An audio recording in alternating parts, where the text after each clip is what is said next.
keren. Kehidupan dalam rencana Tuhan. Kita perlu ingat bahwa Daniel 11 adalah kelanjutan dari Daniel 10. Yaitu ketika Tuhan memperlihatkan kesusahan yang besar kepada Daniel. Itu bukan hanya kesusahan yang dihadapi penduduk Yerusalem yang nasibnya terombang-ambing karena hasutan terhadap Kores. Tetapi itu adalah suatu periode kesusahan yang berulang, silih berganti, dan sangat panjang. Bahkan sampai pada akhir masa dunia. Dalam ayat 2 dinubuatkan, oleh sebab itu aku akan memberitahukan kepadamu hal yang benar.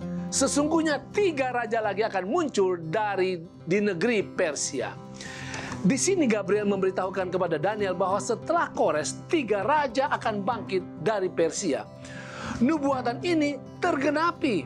Setelah Kores, 3 raja berturut-turut berkuasa di Persia. Kambises, Smerdis, dan Darius. Kemudian ayat itu juga menyebutkan, dan yang keempat akan mendapat kekayaan yang lebih besar dari mereka semua, dan apabila ia telah menjadi kuat karena kekayaannya, ia akan berusaha sekuat-kuatnya untuk melawan kerajaan Yunani. Sekali lagi, ayat ini tergenapi. Raja keempat setelah Kores, yaitu Xerxes, yang di dalam kitab Esther disebut Ahasveros.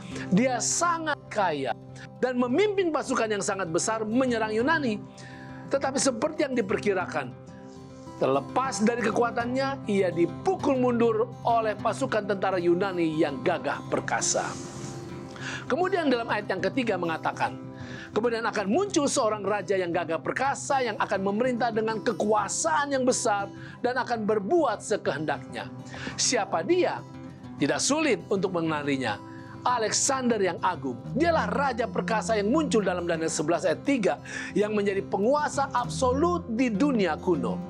Tetapi ayat 4 katakan, tetapi baru saja ia muncul, maka kerajaannya akan pecah dan terbagi-bagi menurut keempat mata angin dari langit. Jatuh bukan kepada keturunannya dan tanpa kekuasaan seperti yang dipunyainya. Sebab kerajaannya akan runtuh dan menjadi milik orang-orang lain daripada orang-orang ini. Saudara, hal ini juga tergenapi. Alexander yang agung pada usia 32 tahun meninggal dunia. Dan sayangnya tanpa meninggalkan waris untuk melanjutkan kerajaannya. Jadi kerajaannya itu dibagi di antara 4 jenderalnya. Seleukus atas Suria dan Mesopotamia, Ptolemaeus atas Mesir, Lysimachus atas Tracia dan sebagian Asia Kecil, dan juga Kassander atas Makedonia dan Yunani. Nubuatan ini sekali lagi menegaskan, saudara, bahwa Tuhan Maha Tahu.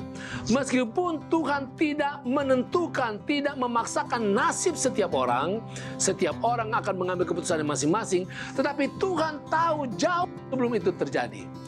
Yang luar biasa, meskipun Tuhan tahu pilihan setiap orang, Tuhan tidak pernah mengurangi kasih-Nya, tidak pernah mengurangi usahanya untuk menyelamatkan. Tuhan tidak pernah mengurangi pengorbanan yang harus Dia berikan. Allah kita sungguh Maha Pengasih.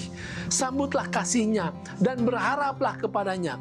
Maka Dia akan memberikan masa depan yang gilang gemilang bagi Anda dan saya.